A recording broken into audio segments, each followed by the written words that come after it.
안녕하세요, 리입니다. 여러분은 세상이 공평하다 생각하시나요? 아니면 불공평하다고 생각하시나요?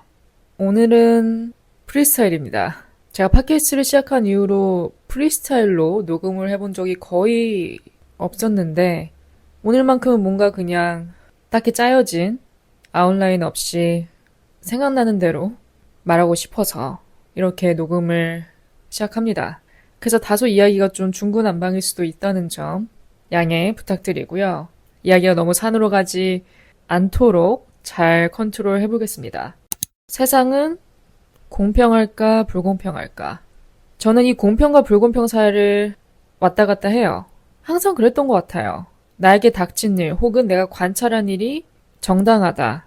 이치에 맞고 정당하게 느껴진다 하면 세상은 공평하구나 라고 느끼고, 반대로 도무지 납득되지 않는 안 좋은 일, 불행들, 그런 게 닥치면 안 되는 사람들, 닥치면 안 되는 상황들 등 세상의 이치에 맞지 않게 흘러가는 것을 보면 불공평하다고 느낄 때도 있었어요. 일단 공평 부분부터 짚어보자면 대표적인 게 권선징악이죠. 선하게 산 사람에게는 복이 돌아오고 나쁜 짓을 한 사람은 결국 벌을 받는다. 가장 대표적인 케이스죠. 이런 상황을 보면 우리는 정의는 살아있구나, 세상은 공평하구나 라고 느끼죠. 부정적인 일이 드러나 공론화가 되고 바로잡히는 과정을 보면 정의는 살아있구나, 세상은 공평하구나 라고 생각해요. 한마디로 말하자면 뿌린대로 거두는 순간을 볼 때 위로와 확신을 얻죠. 반면 불공평한 순간들, 예고 없는 불행에 닥쳤을 때, 이런 상황에서 우리는 보통 이런 생각이 들죠. 즉각적으로 내가 뭘 잘못했다고, 난 악하게 살아온 적도 없는데, 난 나쁘게 살아온 적이 없는데 왜? 대체 왜? 왜 나에게? 이런 질문 하게 됩니다. 이유가 없다는 것을 알면서도, 이 질문에 대한 답을 들을 수 없다는 것을 알면서도 이런 질문이 어떻게 보면 본능적으로 나오게 돼요. 억울하니까, 분하니까, 받아들이기 힘드니까 부정하고 싶어지죠.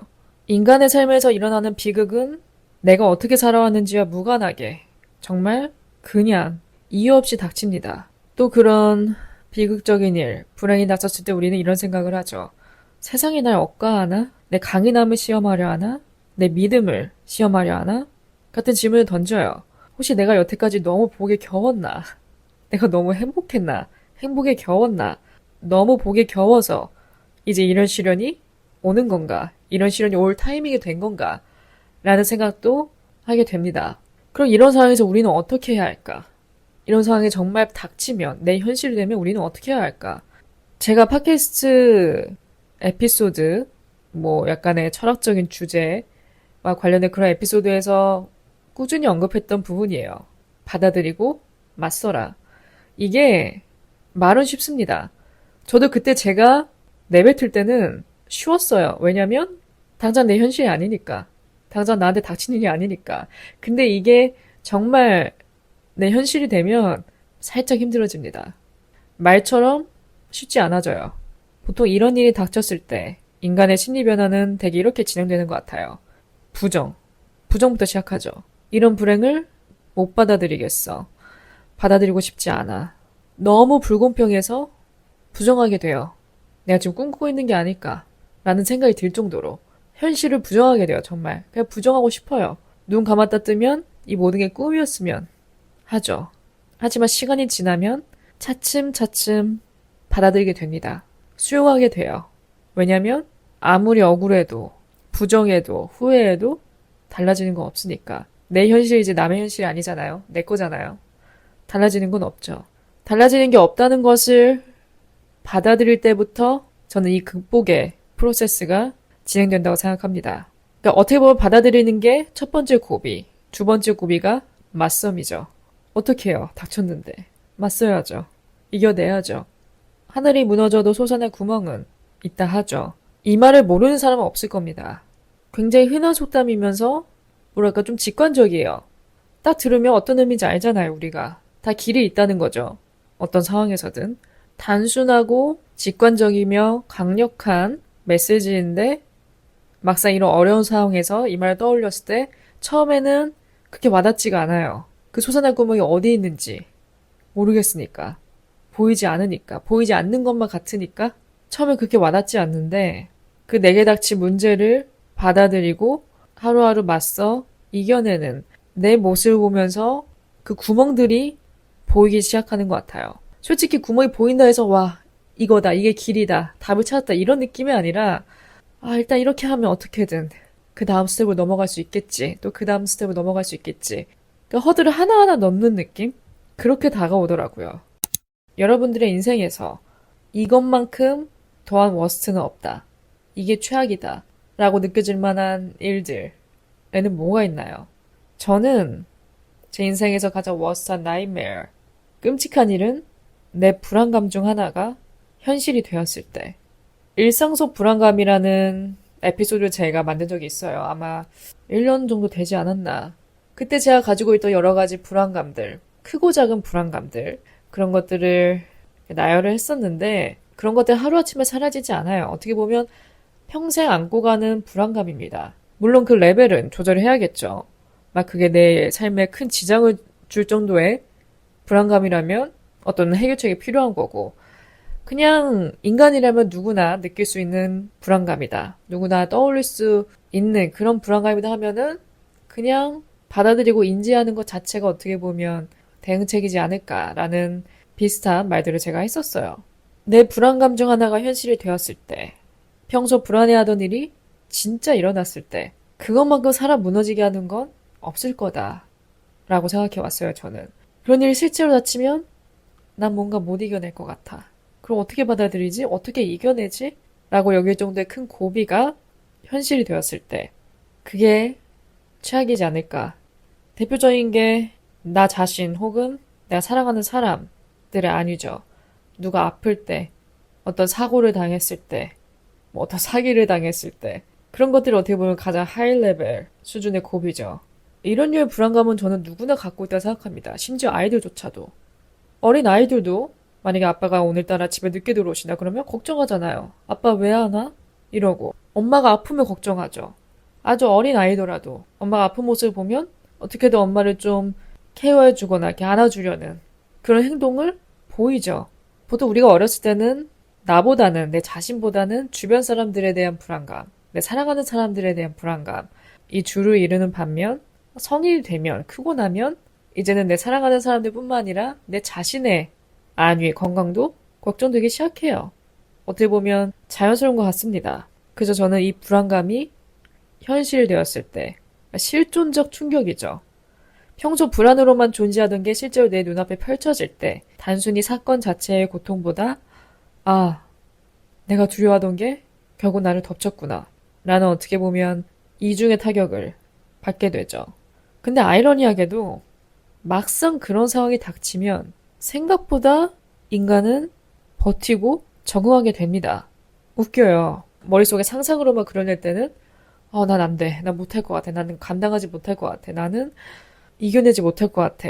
이러는데 막상 닥치면 적응하게 되어 있습니다. 실제 순간에는 오히려 생존 본능, 적응 본능이 작동하게 되는 거죠. 그래서 그런 정말 끔찍한 악몽 같은 현실 속에서도 사람은 자기도 모르게 살아가고 있는 내 자신을 발견하게 됩니다. 무너짐이 뭘까? 무너짐의 의미. 진짜 무너짐은 오히려 인간을 다시 세우기도 하는 것 같아요. 무너짐이 어떻게 보면 인생의 전환점이 될 수도 있다고 생각합니다. 물론 이런 결론에 다다르기까지 정말 많은 갈등, 고비를 넘겨야 하지만 결국 나중에 돌이켜보면 그 사건으로 인해 강해진 나, 또 그 사건으로 인해 인생을 보는 관점이 달라진 나를 발견할 수 있을 거라고 믿습니다. 모든 일의 이유가 다 있을까? 이 말을 제가 그 몇 주 동안 정말 많이, 진짜 정말 많이 되뇌었어요. 이렇게 생각하고 저렇게 생각해봐도 도무지 이유가 없다고 생각하는 일을 어떻게 받아들여야 할까? 그럼 이 일은 정말 아무 이유가 없이 일어난 걸까? 이유가 있다면 무엇일까? 내가 하루하루 맞서 이겨낸다면 결국 그 이유를 알게 되는, 발견하게 되는 날이 올까? 저도 제 미래를 모르니까, 진짜 어떻게 될지 모르니까 궁금하더라고요. 긴 터널을 지나가고 있는 느낌입니다, 요즘. 긴 터널. 터널에는 끝이 있죠. 끝이 없는 터널은 없습니다. 그렇게 생각하고 앞으로 나아가자라고 다짐하면 또 희망적이긴 해요. 뭐 어떡해요. 살아야죠. 저는 항상 삶에서 감사함을 찾으려고 노력해온 편입니다. 하루를 마무리할 때 머릿속에 되뇌어요. 뭐 감사 일기까지 쓰진 않지만 머릿속으로 한 번씩 이렇게 되뇌이고 잡니다. 오늘 감사한 일. 정말 사소한 거라도 솔직히 그냥 그 하루 자체가 감사해요. 왜냐? 나에게 하루가 주어졌으니까. 오늘 아침 눈을 떠서 새로운 하루를 시작할 수 있었다는 것 자체로도 감사해요. 근데 우리가 보통 일상에 치이다 보면 이런 감사도 잃게 되죠. 당연하게 생각하게 되죠. 근데 한번 사람이 딱 이렇게 망치로 머리를 맞는 것 같은 그런 일이 닥치면, 아, 평범한 게 행복이구나. 아무 일 없는 게 행복이구나. 라는 걸 느껴요. 제가 여러 에피소드에서 간간히 언급을 해왔지만, 특히 요즘 더 느껴요. 이 주변 사람들에 대한 소중함. 특히 가족, 친구. 혼자 있는 게 좋은 저도 혼자 살아갈 수만은 없는 게 옆에 사람이 필요합니다. 우리가 뭐 큰 거 바라나요? 그냥 기쁠 때 함께 기쁨을 나누고 슬플 때 또 슬픔을 서로 나눠주는 사람이 있다는 것 자체로도 힘이에요. 힘들 때 바로 전화 걸어서 내 속마음을 터놓을 수 있는 친구. 힘든 상황에서도 하루하루 버티게 해주는, 헤쳐나가게 해주는 그런 힘을 주는 그 모든 게 감사거리입니다. 근래에 저도 미처 몰랐던 저의 모습을 많이 발견해요. 내가 생각보다 강한 편이구나 라는 것을 느낍니다. 평소에는 뭐 테스트해볼 수 있는 그런 상황이 없었는데 근래 들어서 어떤 고비도 맞서고 하루하루 어떻게든 이게 이겨나가려는 저의 모습을 보니까 생각보다 난 강한 사람이구나. 또 한편으로는 정말 현실적이구나, 내가. 진짜 현실적인 사람이구나, 라는 것을 느껴요. 이상과는 거리가 완전 멀더라고요, 제가. 알고 있었지만 더 강하게 와닿더라고요. 이것도 어떻게 보면 솔루션이 될 수 있을 것 같아요. 혹시 뭐 저와 반대 성향을 가지고 계신 분들이 계시다면 그 이겨내고 맞선다는 게 딴 게 아니에요. 그냥 당장 내가 그 상황 안에서 할 수 있는 최선을 다하는 겁니다. 당장 그럼 내가 지금 뭘 할 수 있을까? 이런 정말 깜깜한 상황에서 분명히 내가 해야 할 것이 존재해요. 해야 될 것, 처리해야 될 것이 무조건 존재합니다. 그런 것들을 찾아서 하나하나씩 하는 거예요. 그러다 보면 오늘도 버티고 내일도 버티고 모레도 버티고 있는 내 자신을 마주하게 됩니다. 그러면 아, 내가 잘하고 있구나. 옳은 방향으로 가고 있구나. 라는 느낌이 서서히 들어요. 100%의 확신까지는 아닙니다. 왜냐면 나도 내 미래를 모르니까 내가 과연 잘하고 있는 건지 아닌지 모르겠지만 그래도 내가 당장 이 상황에서 해결해야 할 것들을 하나하나씩 처리해 나가는 과정이야말로 어떻게 보면 맞서는 거라고 할 수 있죠. 오늘 주제에 있어서 제가 어떤 정말 속 시원한 답을 제공해 드릴 수는 없지만 그냥 제 경험을 토대로 말씀드린다면 그냥 그 상황에서 내가 할 수 있는 최선의 일을 하는 것. 그게 베스트인 것 같아요. 그리고 나머지는 하늘에 맡기기. 우리가 컨트롤할 수 있는 것과 없는 것이 존재합니다. 내가 할 수 있는 건 하되 나머지는 맡기는 거예요, 그냥. 사람들이 그러죠. 뭐 마음 편하게 먹어라, 불안해하지 마라. 마음 편하게 먹는 게 뭐겠어요? 내가 어떻게 할 수 없는 부분, 내가 컨트롤할 수 없는 부분은 그냥 맡기는 겁니다. 그냥 내 근심, 걱정, 불안 그냥 다 맡기는 거예요. 그러면 나중에 돌아오는 그 결과를 조금 더 덤덤하게 받아들일 수 있습니다. 그렇게 믿어요. 그러겠죠? 오늘 에피소드를 녹음하면서 느낀 건데 좀 뜬금없지만 인스타는 거짓이 맞습니다. 99%도 아닌 100% 거짓입니다. 절 모르는 사람은 제 인스타를 보면 이 사람 잘 사는구나. 뭐 잘 산다는 게 돈이 많다는 그런 게 아니라 이 사람 인생 잘 사는구나. 재밌게 사는구나. 행복해 보이네. 보통 이렇게 생각할 거예요. 왜냐? 저도 저의 좋은 모습, 좋은 순간만, 행복한 순간만 공유하니까. 하이라이트만 공유합니다, 저도. 누구나 그렇듯이. 바닥치는 모습 공유하는 사람 거의 없어요, 인스타에. 그래서 모르는 사람이 제 인스타 보면, 얘는 뭐, 간간히 놀러 가고, 여행 다니고, 멋있는 사진, 예쁜 사진 찍어 올리고, 그냥 그런 사람, 아무 문제 없는 사람, 걱정 없는 사람, 아무 어려움 없이 잘 사는 사람처럼 보이겠죠. 근데 그렇지만은 않습니다. 제 인생도 하드코어예요, 살짝. 네, 살짝 하드코어입니다. 이게 또 팟캐스트의 매력 같아요. 저의 또 다른 면, 저의 현실, 저의 삶의 일부를 또 공유할 수 있는 부분이니까 여러모로 팟캐스트를 하기 잘했다는 생각이 또 듭니다. 인생은 멀리서 보면 희극, 가까이서 보면 비극이라고 하죠. 지나가는 사람들 보면 문제 있어 보이나요? 아닙니다. 평범해 보여요. 아무 문제 없어 보여요. 저 사람은 뭔가 스트레스도 없는 것 같고, 인생 재밌게 사는 것 같고, 재밌는 일만 있는 것 같고, 태평한 것 같고. 우리가 보통 힘들 때 주변 사람들 보면 아, 다 행복한데 나만 불행하네? 이런 생각 하거든요. 심지어 지나가는 사람 보면서도. 근데 그 사람이 뭘 겪고 있는지 아무도 모릅니다. 입 밖으로 열기 전까지 아무도 몰라요. 사연 없는 사람 없다고 하죠. 사실입니다. 이 세상에 사연 없는 사람은 없을 거예요. 다 누구나 이런저런 크고 작은 삶의 굴곡들 다 갖고 있어요. 갖고 살아갑니다. 또 그렇게 좀 그림을 크게 보면 어쩌면 삶은 공평하지 않을까라는 생각도 들고요. 저는 그냥 평생 왔다 갔다 할 것 같아요. 이 공평, 불공평 사이에서. 저의 경험에 따라 달라지지 않을까. 아무쪼록 여러분들도 오늘 저의 이 중구난방인 에피소드 들으시면서 한 번쯤 이렇게 생각을 정리해 보셔도 좋을 것 같아요. 자신에게 질문해 봐도 좋고요. 삶을 공평하다고 생각하시는지 아니면 불공평하다고 생각하시는지 여러분들이 남겨주고 싶은 의견이 있으시다면 스포티파이 댓글 항상 열려 있으니까 남겨주시고요. 또 애플 팟캐스트 리뷰에 남겨주셔도 좋고 팟캐스트 인스타그램 DM으로 남겨주셔도 좋고요. 어디든 환영합니다. 오늘 하루도 저의 에피소드 들어주신 모든 분들 진심으로 감사드리고요. 저는 또 다음 에피소드로 찾아뵙겠습니다.